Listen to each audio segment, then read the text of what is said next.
Hello everyone. Iran और Israel का संघर्ष तृतीय विश्व युद्ध का कारण बन सकता है।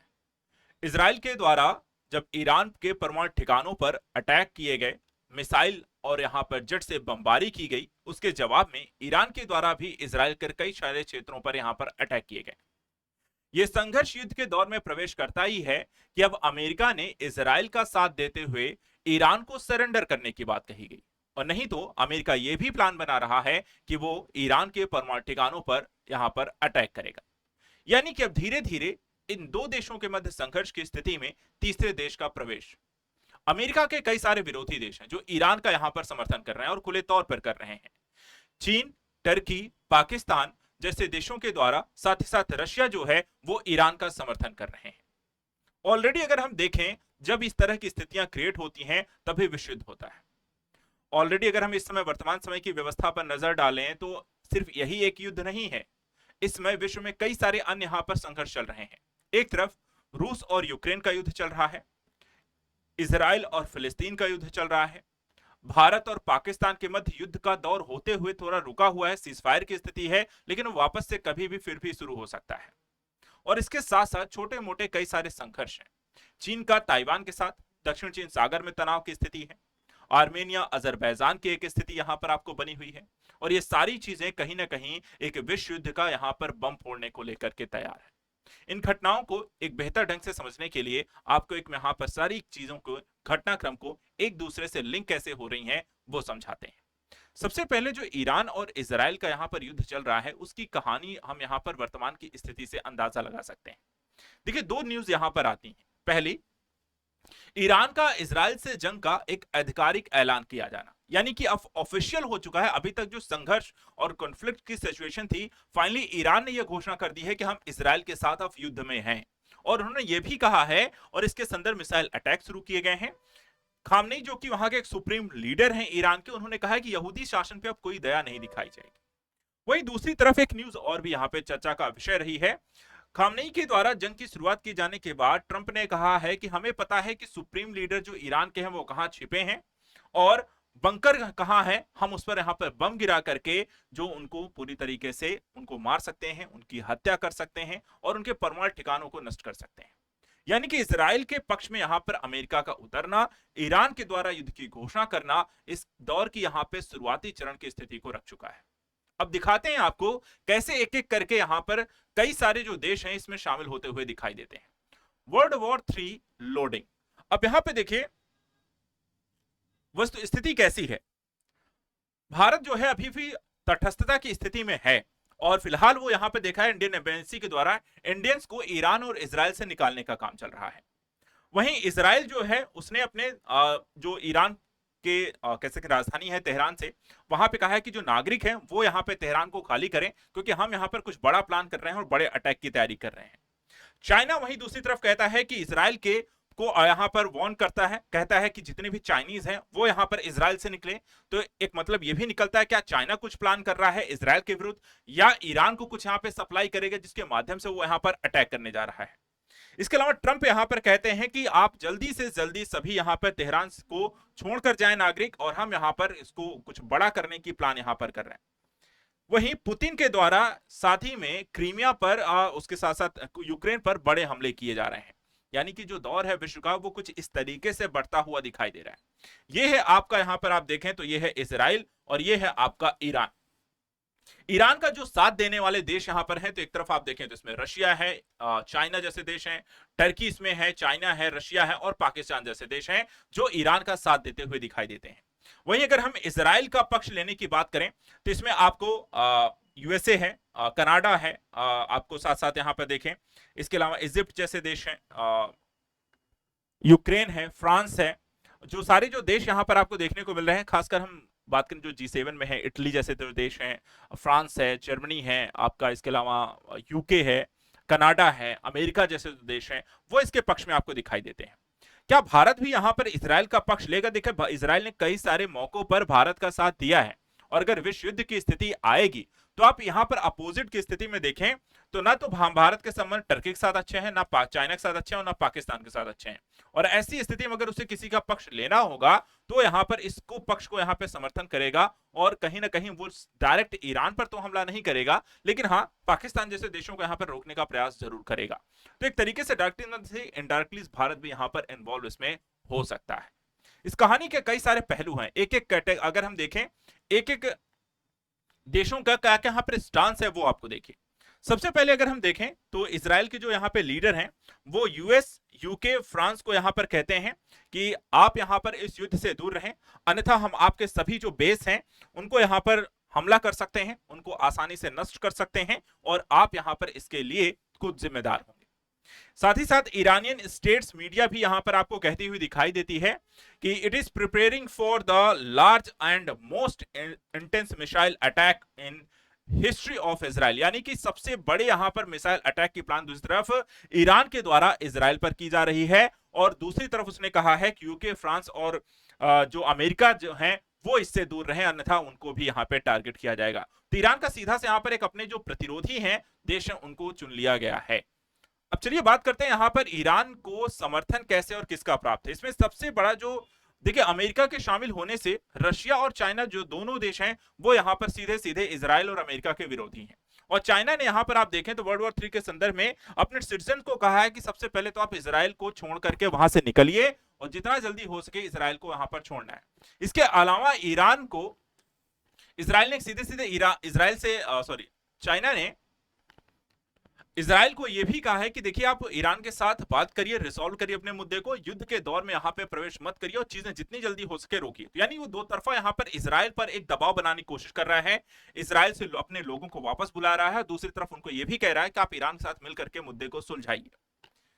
दूसरी तरफ यहां पर देखें तो टर्की जैसे जो देश हैं, टर्की भी यहां पर आपको कहता हुआ दिखाई दे रहा है कि Israel risk its own survival and future every act of operation, every act of bloodshed, every crime against humanity. तो इजराइल को सीधा सीधा कंडेम करता हुआ दिखाई देता है टर्की। टर्की वही एक देश है जो भारत पाकिस्तान के युद्ध में पाकिस्तान का समर्थन करता हुआ दिखाई दिया था, जबकि भारत ने टर्की की यहां पर हेल्प की थी। तो टर्की कहीं भी यहां को चाइना और पाकिस्तान के इसमें साथ देता हुआ दिखाई देगा।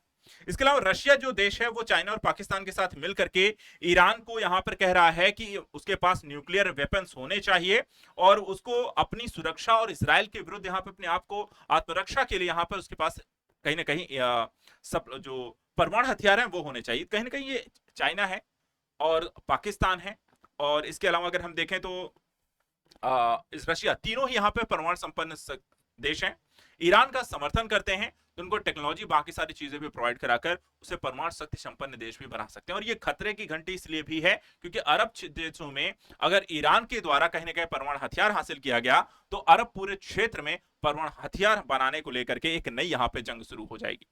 इसके अलावा अगर हम देखें पाकिस्तान और यहां पर दूसरी तरफ अफगानिस्तान जैसे देशों के द्वारा भी समर्थन किया गया है ईरान का। पाकिस्तान ने तो यहां तक कह दिया कि हम न्यूक्लियर मिसाइल यूज करेंगे इजराइल के विरुद्ध अगर इजराइल ने यहां पर न्यूक्लियर वेपन्स का प्रयोग किया ईरान पर। वहीं अफगानिस्तान को अगर हम देखें तो वो भी यहां पर कहते हैं we will take action to, Iran के विरुद्ध यहां पर कहते हैं कि देखिए रशिया और बाकी यूएस को यहां पर वो कहते हैं कि अगर यूएस यहां इसमें शामिल होता है, अमेरिका अगर इस युद्ध में शामिल होता है तो हम भी यहां पर ईरान के लिए युद्ध लड़ेंगे और ईरान को सपोर्ट करेंगे और यूएस को यहां पर उस पर हमला करेंगे। तो एक तरीके से यहां पे काफी सारे जो देश हैं वो खुले तौर पर समर्थन करते हुए दिखाई दे रहे हैं ईरान का। ईरान ने अपने लिए यहां पर युद्ध की घोषणा कर दी है, जैसा मैंने कहा लाल झंडा उन्होंने अपनी मस्जिद पर यहां पर टांग दिया है और ये जो लाल झंडा है वो रिवेंज का प्रतीक होता है कि वो यहां पर जो भी हमले इजराइल के द्वारा किए गए हैं उसका यहां पर वो बदला लेगा। कई सारे यहां पर हमले को एक बड़े स्तर पर लॉन्च करने को लेकर के ईरान जो है प्लान भी कर चुका है और आज वर्तमान सुबह अगर आप देखें तो यहां पर कई सारे बड़े मिसाइल अटैक जो हैं मोसाद और तेल अवीव के क्षेत्रों में ईरान के द्वारा इजराइल पर कर दिए गए हैं और काफी सारी संख्या में देखा जाए तो इजराइल को नुकसान भी हुआ है, जो कहीं ना कहीं उसे फिलिस्तीन और अन्य आसपास के देशों के द्वारा नहीं नुकसान पहुंचाया गया था, वो ईरान ने बड़े स्तर पर देखा जाए तो इजराइल को इस बार नुकसान पहुंचाया है। ऐसी स्थिति में एक मुद्दा यह भी उठा है कि इस पूरे युद्ध की समस्या का समाधान कैसे होगा। इजराइल यह कहता है कि हम अगर ईरान के लीडर को ही मार दें, जो सुप्रीम वहां के लीडर हैं, खामनेई को ही मानते हैं, तो वहां पर पूरी की जो जनता है वो भी उनसे संतुष्ट हो जाएगी। ईरान यहां पर जो होता है शांतिप्रिय देश बन जाएगा, और जो स्थिति यहां पर है वर्ल्ड लेवल पर वो भी यहां पे शांति हो जाएगी। और इसको लेकर के यहाँ पे जो इजरायली डिफेंस मिनिस्टर हैं वो ये भी कहते हैं कि ईरान के जो खामनेई हैं वो यहाँ पे सद्दाम की तरह ही यहाँ पर उनका भविष्य होगा, उन्हें भी कहीं ना कहीं सद्दाम की तरह मार दिया जाएगा।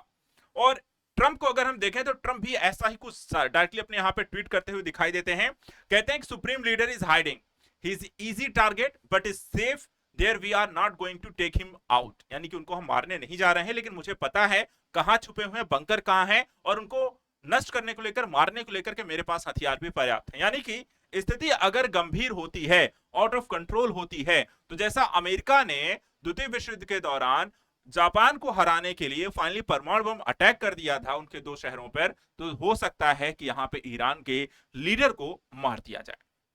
ऐसा पहले भी वो सद्दाम हुसैन को मारकर कर चुके हैं, और जरूरी है कि एक बार जब भी स्थिति को यहां पे कंट्रोल करना होगा तो फाइनली उनके लीडर को यहां पर भी मार दिया जाए। तो मारने का प्लान क्या होगा, किस तरीके से मारा जाएगा, इसको लेकर के अगर हम बात करें तो खामनेई पर बम गिराए जाएंगे, और वो भी अमेरिकी बॉम्बर से।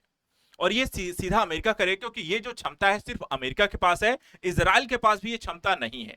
देखा जाए तो अमेरिकी जो प्रेसिडेंट है डोनाल्ड ट्रंप G7 की समिट को बीच में छोड़ करके अमेरिका चले गए। ट्रंप ने कहा कि मैं सीजफायर के लिए नहीं लौट रहा हूं। बात इससे भी कहीं ज्यादा बड़ी है। इस बात को डिस्क्लोज नहीं किया कि वो क्यों G7 की समिट को छोड़ के जा रहे हैं, लेकिन मुद्दा कहीं ना कहीं ज्यादा सेंसिटिव था। इसराइल के पीएम नेतन्याहू ने कहा कि ईरान के सुप्रीम लीडर खामनेई की हत्या, यानी कि उनके लौट आने के बाद 16 जून को नेतन्याहू यहां पर कहते हैं कि हम ईरान के लीडर को मारने जा रहे हैं। और अचानक यहां पर इसके बाद ट्रंप जो है G7 छोड़कर गए, और अब यहां पर साधा सीधा जो है खामनेई और यहां पे परमाणु लैबोरेटरीज को यहां पर निशाना बनाए जाने का प्लान है। दोनों चीजों को, एक तरफ उनके परमाणु हथियारों को नष्ट करना, दूसरी तरफ उनके ईरानी जो लीडर है उनको यहां पर मारना।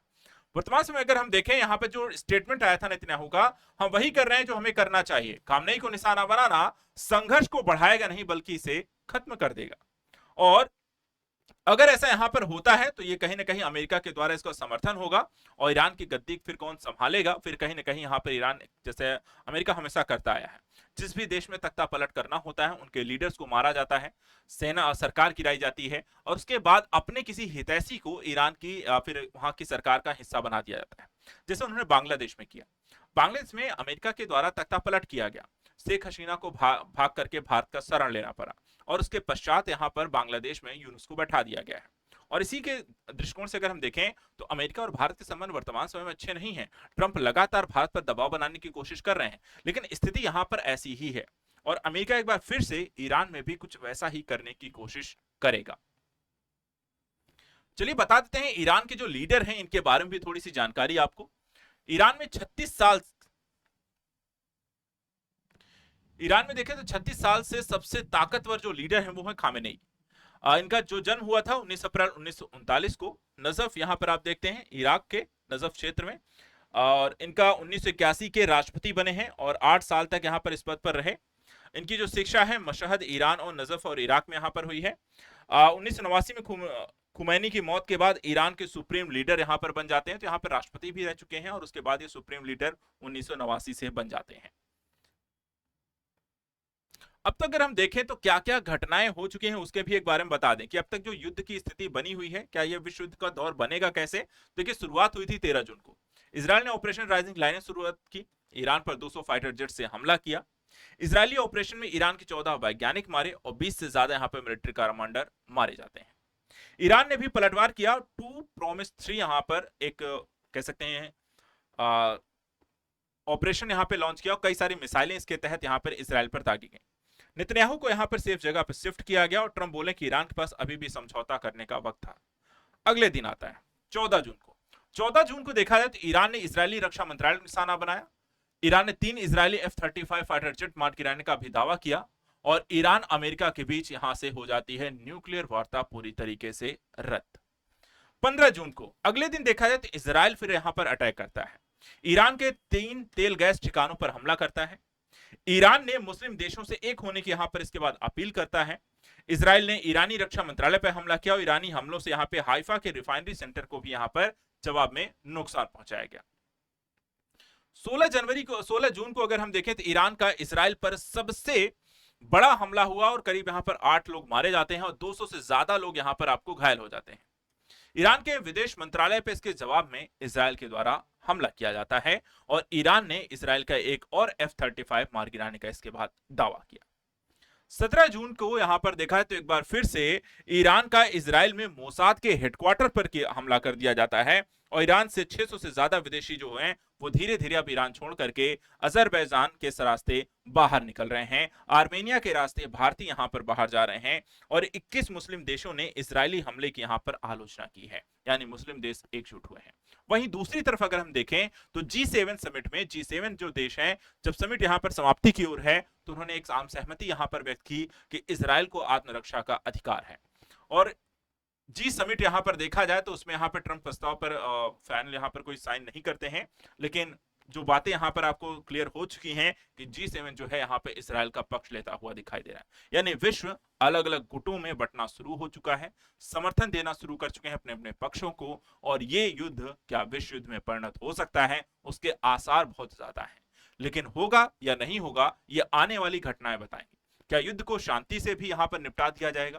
क्या एक और युद्ध जो होता है विश्व युद्ध के दौर में प्रवेश करने से पहले रुक जाएगा और विश्व में एक बार फिर से शांति की ओर आगे बढ़ेगी? यही सबके लिए और मानव के लिए और मानवीय यहां पे सभ्यता के लिए यहां पे जरूरी है। आज के करंट न्यूज एनालिसिस में इतना ही। ऐसे ही इंपॉर्टेंट टॉपिक्स के जियोपॉलिटिक्स के मुद्दों को लेकर के आप हमारे साथ लगातार बने रहें। चैनल को सब्सक्राइब करके रखें। Thank you so much and good luck.